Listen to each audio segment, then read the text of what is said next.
আমরা সবসময় বলতে শুনি এই অভ্যুত্থানে ছাত্র, শিক্ষক, কৃষক, বুদ্ধিজীবী অনেক শ্রেণী পেশার মানুষের অবদান রয়েছে। এই অভ্যুত্থানে সাংবাদিকদের ভূমিকা কোনো অংশেই কম ছিল না। ছাত্রদল এবং শিবিরের মধ্যে সংঘর্ষ, সেখানে ছাত্র শিবির ছাত্রলীগের মতো, ছাত্রলীগ যেমন জয় বাংলা বলে আমাদের উপর হামলা করতো, একই কাদায় আল্লাহু আকবার বলে ছাত্র শিবির ছাত্রদের উপরে হামলা করছে। পাশেই পুলিশ না খেয়ে তেল দিয়ে ঘুমাচ্ছে। এই যে সংঘর্ষ হচ্ছে, কোথাও আমরা প্রশাসনিক কোনো হস্তক্ষেপ দেখতে পাচ্ছি না।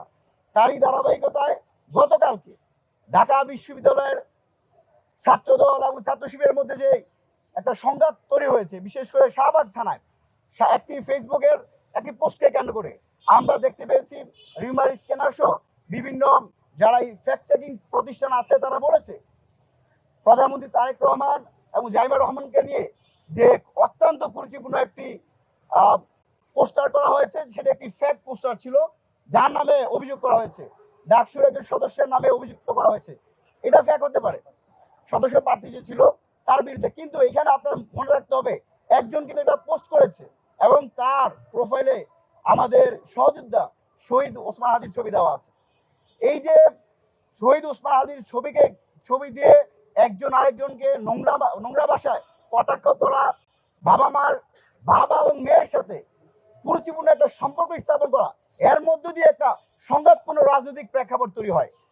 আমরা গতকালকে শাহবাগ থানায় ডাকসুর যে দুজন ডাকসুর সম্পাদক, সমাজসেবা সম্পাদক এবং সাহিত্য সম্পাদকের উপর যে মব হয়েছে, আমরা তার নিন্দা জানাচ্ছি।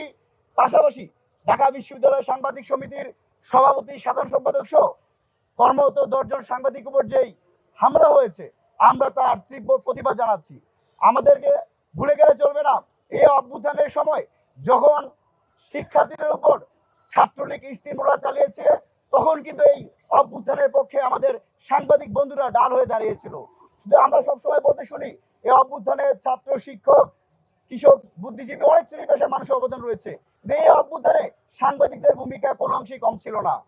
এই অভ্যুত্থানে মাহাদি হাসান সহ 6 জন সাংবাদিক শহীদ হয়েছেন। আমরা তাদের সাহসী সাংবাদিকতার জন্য কৃতজ্ঞতা পোষণ করছি। একইভাবে যারা হলুদ সাংবাদিকতা করে, যারা দলদার সাংবাদিকতার ভূমিকা অবতীর্ণ হয়, আমরা সেই সকল সাংবাদিকদের প্রতি আমরা উদাত্ত আহ্বান জানাবো। সংবাদকে বলা হয়, সংবাদ মাধ্যমকে বলা হয় একটা রাষ্ট্রের 4th স্টার। সুতরাং 4th স্তম্ভকে যদি আমরা হলুদ মিডিয়ার মধ্য দিয়ে কলুষিত করেন, তাহলে একটা রাষ্ট্রের জন্য ভয়াবহ একটা অবস্থা দাঁড়ায়। আমরা একই সাথে ছাত্রদের প্রতি আহ্বান জানাবো, যারাই তাদের নিরাপত্তার জন্য শাহবাগ থানা জিডি করতে গেল, একজন মানুষ নিরাপত্তার জন্য জিডি করতে গিয়েছে, সে যদি অভিযুক্ত হয়, সে যদি অপরাধী হয়, তাকে আইনের আওতায় নিয়ে আসতে হবে, আইন তাকে বিচার করবে। কিন্তু ছাত্রদের কোনো নেতা কর্মীকে আইন নিজের হাতে তুলে নেওয়ার জন্য কোনো অধিকার দেওয়া হয় নাই। যদি নিজের হাতে আইন তুলে নিতে হয়, যদি নিজে বিচার করতে চান, তাহলে ছাত্রদের রাজনীতি বাদ দিয়ে ওই পুলিশ বা ক্যাডারের রাজনীতিতে দিতে হয়। আমরা অভ্যুত্থান পরবর্তী সময়ে অস্ত্রের ঝঞ্ঝানি, পেশিশক্তির রাজনীতির যে কবর রচনা হয়েছে, কোনোভাবেই ছাত্রদের এবং ছাত্র শিবিরকে ক্যাম্পাসগুলোতে আধিপত্য বিস্তার করার জন্য সেই পেশিশক্তির রাজনীতি আমরা করতে দিব না। একই সাথে